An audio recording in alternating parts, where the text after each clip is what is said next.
Navia est une jeune société qui a été créée il y a de cela 2 ans, puisque nous allons fêter notre 2e anniversaire le 1er juin, et qui a retenu le challenge effectivement de créer un véhicule autonome en l'espace de cette durée très courte. C'est le premier véhicule autonome qui soit véritablement disponible à la vente dans le monde, c'est-à-dire vraiment le seul véhicule qu'on puisse acheter. C'est une navette qui est 100% autonome et qui est aussi 100% électrique et qui peut réaliser des trajets sous différentes formes. Elle peut par exemple se comporter comme un bus ou plutôt comme un taxi sur certains sites pour répondre à des appels à la demande.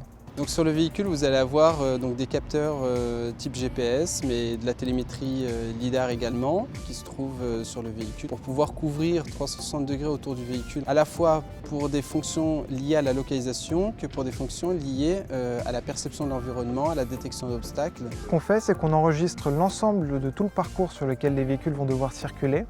Et il y a ensuite un travail pour ajouter la définition de tout ce qui est voie de passage, règles de signalisation, vitesse maximale, les dessertes aux stations. C'est un véhicule qui peut transporter 15 passagers, 11 places assises et 4 debout, et qui est destiné à des sites comme celui de Civaux, ici chez EDF. Pour les transports à l'intérieur du site, 220 hectares, 2,5 km de porte-à-porte, on avait des bus, dans des bus diesel, voilà, et ça nous gênait par rapport à ce qu'on arrivait à faire par ailleurs. Donc on cherchait un système qui nécessite très peu d'infrastructures.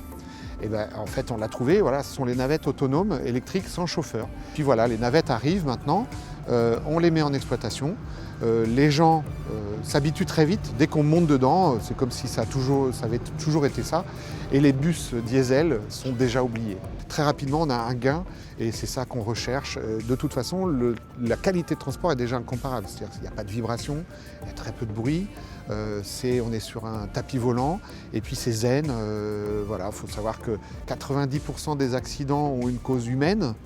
Déjà on supprime cette cause-là et nous on a besoin de sécurité sur un site et on est assez comparable en surface à une petite ville. Voilà, 1100 personnes à l'année sur 220 hectares. Donc ça veut dire que notre modèle va marcher et sera transposable. Ça devrait rassurer beaucoup de monde pour pouvoir déployer après ces solutions partout.